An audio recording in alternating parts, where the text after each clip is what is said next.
Ayan na mga siyas, kauwi ko lang galing palengke. And ito yung nabili ko. Parang, ay, may kasalanan ako. May kasalanan ako. Bumili ako ng halaman. Pero, yung kinagandahan lang dito sa aking jowa, hindi siya, wala sa kanya yan. Kasi pag decision ko, ako yung nasusunod. Which is, doon naman ako pinakalaki sa ano ko. Sa jowa ko kasi masyadong supportive. Thank you babe for the plant. For my plants. My plants? My plant. My new baby. I have a new plant outside. I bought a new plant for me. Kanina pa nga ba? For me. So, ito yung nabili ko sa palengke mga syas. Yung aking, what you call this, ang aking budget is 3K. Ano ba ito? So, meron akong, problema na naman ako ng aking mga paglalagyan ng aking, pinamalingki. Wait lang. Di ko alam kung hugasan ko muna o maghahanap na ako ng o strainer ko muna. Kung muna ako ng strainer, hugasan ko muna sila. Kinikilig ako sa aking halaman mga chefs. May bago akong halaman. So anyway, ito yung ating binili. So meron akong bunlis na maliliit na bangus. Ayan, bunlis yun siya. Ano lang to, isang pundok. Pang lang, hindi naman kumakain yung anak ko nito kasi yung kinakain niya lang, yung laman lang, tapos yung balat hindi na kinakain. So, ako lang yung kakain nito. Kasi si Jowa naman, hindi naman siya kumakain dito sa bahay, nasa work naman siya kumakain. Kumakain lang siya pag parang amin lang pala talaga to, no? Kumakain lang siya pag day off niya dito sa bahay. Pero pag meron siyang trabaho, sa work yan siya kumakain. So, parang more likely sa amin lang talaga to dalawa ni Nicole na pagkain. Kasi bihira lang naman si Jowa nagdi-day off. Twice a month lang naman siya nagdi-day off. Wala tuloy ako nabiling makakain. Kasi inuna ko yung aking bigat na kasi ng aking ng aking dala-dala. Sakit sa balikat. Next time bibili nga ako ng push cart. Kasi ang push cart ba ang tawag nun? Yung trolley ba? Mabigat sa sakit sa ang bigat ng dala-dala ko. So meron tayong 1 kilong breast, hindi pala, drumstick. Chicken drumstick. Ito naman, pambaong to ni Nicole. Tapos, ang ulam niya na din. So, naman to, fried chicken. Nalagayan sa mga frozen food ko. Alam mo yung clear na lagayan? Pag ilabas mo kasi yung sa freezer, siya, nagka-crack. So, lahat parang nakakailang bili ako every palengke. Tapos nasisira din naman. So, kailangan ko talaga ng magandang pang-frozen ko mga lagayan ba kasi sayang naman laging nasisira. Ngayon, nag-iisip tuloy ako kung ano ilalagay ko nito. May plastic naman ako. Hindi ko alam kung i-plastic ko na lang ba ito paglagay. Or, wait lang, hugasan ko muna ito bago ako ma-stress.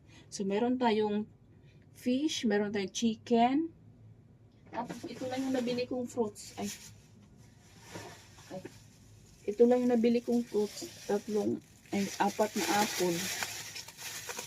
Hindi na ako bumili ng madami kasi nga mabigat na masyado yung aking dala. So, meron tayo ditong pork chop. Itong pork chop pang dito. Pang ulam-ulam. Para madalian. Alam mo yung tulog ko 3 hours pa lang. Time check is already 7 o'clock. Parang ang tagal ko pala sa palengke, no? Nawala kasi ako dun sa palengke. Buti na lang kamo nung papunta ako. Kinakabahan ako kasi nga malapit yung medyo malayo-layo pa palang lalakarin sa papunta sa loob. Wait lang, wala na ako mapaglagyan. Tapos nakasabayan ko si nanay, buti si nanay Bisaya. Taga Negros siya. Sabi niya, sumabay ka na sa akin, day. Sabi ko, nay, taga dito ka ba, nay? Sabi niya, taga dito rin pala siya sa amin banda. Malapit lang. Namalingki lang din siya doon. So, nagsabay kami ni nanay papunta sa loob ng palengke. Tapos, yung pinuntahan kong palengke, sabi ko, bakit naiba yung palengke nila? Nasa ano kami, nasa building. Yung pala, last time kasi nasa labas kami. Sabi ko, parang nawawala talaga ako. Yung pala sabi ni nanay, lumabas ka na, lumabas. Nakita niya ako, sinundan niya ako. Sabi niya, hindi ko kasi alam dito na, sabi ko. Hindi ko alam kung pang ilang times ko na ba pumutuwa ng alawa. Last time yung kami ni She. Tapos ito yung pangalawa. Kasi ano yan siya. Hindi ko alam kung new ba yan yung palengke. Tapos meron tayong, ano ba to? Ay, tilapia. Yung tilapia kanina, yawa na ano ko dito oh. Natusok ako kasi to matalon-talon pa yung tilapia ba? Hindi ko alam, okay lang. Ay, ito oh. Natusok ako kasi nung nakita ko diba sa Jessica Soho, natinik siya sa ano sa tilapia tapos namaga yung kamay niya. Ay, Jessica Soho ba yun? Basta somewhere sa internet nakita ko, natinik siya ng ano, ng tawag nito, ng tilapia tapos na ano yung kamay niya. So, kinabahan ako. Kasi tumatalon-talon pa, inahawakan ko yung tilapia. Ay, ang galing ni kuya mag ano, maglinis. As in, totally linis talaga siya. Tingnan mo naman, hindi nga na tinanggalan yung ano. Yan o, ito lang yung, hindi niya natanggal ito. But aside from that, malinis yung pagkagawa ni kuya. Ay, kaso ni kuya, hindi man pinutol ni kuya. Ayoko na magputol nito, hayaan ko na. Ito, kakain ako nito, ako lang din. Kasi one time, nilagyan ko si Nicole ng kanyang ano, pinabaon ko siya ng tilapia. Agoy, hindi man kinain yung tilapia. Bakit yung mga bata ngayon ang aarte? Takot din kasi yan siya matinik. Kasi lagi ako natitinik lalo na pag ano pagdating sa isda. Panay, lagi akong, ewan ko ba, pag kumakain ako ng isda, lagi ako natitinik. Siguro natatakot din siya kumain ng ano. Sabi ko hindi ko na siya pabauna ng ano, ng tilapia, ng isda kasi nasasayang lang. So mayroon tayo dyan, iprito ko na lang yan. Pero pag nasa bahay naman siya, kumakain naman siya ng tilapia. Siguro wala yan siya sa mood. Depende sa mood niya rin. Kaso nga lang yung pagkakain ng tilapia niya, hindi malinis. Alam mo yung, ang tawag nun, kuriban lang yung isda. Ganon yung kanyang pag-ano, kain ng tilapia. Hindi tulad sa atin na sagad hanggang buto. Sabihin niya medyo ang ingay-ingay ng babae ito. Hindi niya kaya bilisan yung kanyang trabaho nang makatulog. Kasi mamaya magising na naman yung anak ko kasi.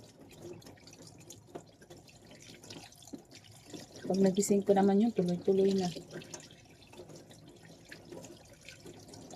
Malalaki pala napili kong ano, tilapia. Malaki. Tumatalong-talong pa yan siya kanina. It's a time. Nakita ko sa aking ano, sa aking halaman. Natutuwa ako sa aking halaman. Kasi pag manganak yung bulaklak niya, pag manganak yung halaman ko, dadami na yun siya. Ipapadami ko. So, meron na tayong ganyan. Tapos, bumili ako ng mga, wala na tayong space. Ano pa bang nabili ko? Ay, ito yun. Bumili ako ng aking lumpia. Kasi maglulumpia ako 1 kilo to. Fresh to siya akong pumili. Tapos sabi ko may pagpagilin. So, yan. Hindi na natin pwedeng hugasan yan. Tapos, ano ko ba? Chicken.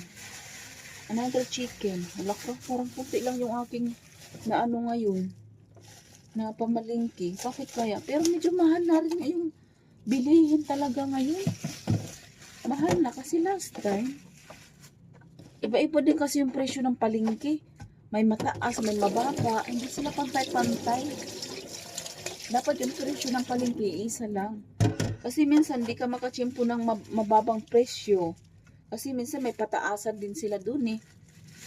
Tulad ng Pampano, hindi ako nakabili. Yung iba 400, yung iba 350, yung iba 360. So hindi sila pantay-pantay ba? Tapos nagtanong ako ng ano, ng pinakamura. Inanap ko na yung pinakamura. Hindi ko na makita. Sabi ko, so ano ba yun yung kay ate Pampano na mura? Hindi tuloy ako nakabili kasi sabi ko, tinanong ko muna kasi kung magkano yung Pampano. Yun nga, iba-iba yung presyo nila. Kasi sa palengke, isa lang yung presyo nila, no? Para Hindi ka naman malito. Iba-iba yung presyo. Hindi mo rin alam kung nakamura ka ba o anong nangyari doon. So, meron akong laman. Ipang ano ko to. Pang tawag nito. Pag day off sa jowa. Pang tinola. Itutula ko yan siya. O kaya adobo. Oo. Mas gusto yata ni jowa ng adobo. So, meron tayo niyan. And lastly, meron tayong itlog. Yung itlog nila to, 75 to XL. XL na to. Ayan. So, bumili lang ako ng isang tray. Gusto ko nga sana ng dalawang tray kaso na lang. Mabigat na yung aking bag. Tsaka kulang na ako ng budget kasi iba yung binili ko. Tapos, ito yung aking mga frozen na binili. Pambaon ni Nicole. Meron tayo mo. Bakit yung aking frozen, nakaabot ako ng parang hindi ko nga rin malam kung mura na ba ito o mahal pa rin. So, meron tayong in total 606. So, meron tayo nito hotdog. Yung hotdog is how much hotdog? Big cheese. Yeah, 190. Sabi ni ate kasi masarap yan. Tapos meron tayong lumpia kasi nabili ko na to last time. Bumili ako ng 3. Magkano ba yung lumpia? Patis. Parang walang lumpia dito. Ano ba pangalan nito? Jackpot pala. 3. Ang alam ko, ano to? 35 each. 3 siya. Tapos meron tayong star. 76. 2. Tapos meron dating patty. Pang baon ni Nicole. 2 yung binili. Bakit ang dumi mo? Saan ka nang galing? Ang dumi mo. 2 patty yan. Tapos ito. Ay, magkano ba ito? Ay, magkano bakit ito binili? Lumpia. Ay, lumpia. Siomay pala. Siomay 135. Ang liliit pala nito. Akala ko, masarap kaya to. Hindi natin malalaman kung di tayo bibili. So, mayroon tayong ganyan. Lumpia. Ay, lumpia. Siomay. Siomay. 60 pieces. 66. So, tingnan natin kung masarap yan. Kung masarap yan, bili tayo ulit next time. So, yan yung aking listahan. And, ito. 280 na to. Ewan ko bakit ang mahal. Meron na tayong, hindi ko alam kung ilang kilo to. Hindi ko alam kung isang kilo ba ito. Basta lahat na to, 280. Sibuyas, bawang, at saka meron lang akong isang ganito na luya. 280 na yan. Hindi ko alam kung nakamura ba ako o nakamahal ako. Ay, ayawan ko ba? Ano ba itong namamalingki? Walang alam din sa presyo. Pati may ganyan. Yan lang yung binili natin mga shots. Ilan lang ba? 1, 2, 3, 4, 5, 6. 6 lang na yung lulutuin kong. Meron tayong 2 tilapia. Hindi, may tilapia. Yung isda natin is tilapia tsaka bangus. Yung karne natin is yung pork chop at saka yung giniling. Tapos yung ating chicken, yung drumstick at saka yung pang tinola. Yun lang. 3K na yun. Tapos ito 280 na to. Tapos yung aking mga frozen food, 606 plus na yun. Tapos yung ating itlog. Anyway, yung budget ko naman is 3,000. So, nag-fit pa naman siya doon. Sumubra nga lang siya ng 400 and binili ko ng halaman. So, yung aking halaman is 400 kasi yun. Tapos, meron pa akong pamasahe na 200 pala.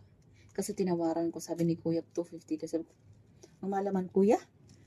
So, nag-tricycle ako pauwi dito kasi ang layo ng aking lalakarin sa highway pa. Tapos, kailangan kong magbitbit. Hindi ko na kaya. Sabi ko, mag-tricycle lang talaga, no choice na. So, anyway, ito pala yung apple. So, yun lang. Worth 3K na yun. Hindi ko alam po nakamura na ako nun. But anyway, yun yung ating nabili mga shots. So hanggang dito na lang. Dito ko na lang i-end yung ating vlog mga shots kasi nga inaantok na din ako. Nakaalibadbad tong agi. Inaantok na ako tapos ililigpit ko pa to yung mata ko. Tingnan mo nyo man. Ay, inaantok na. Anyway, thank you for watching mga shots. Please don't forget to like and subscribe sa aking YouTube channel. Bye everyone!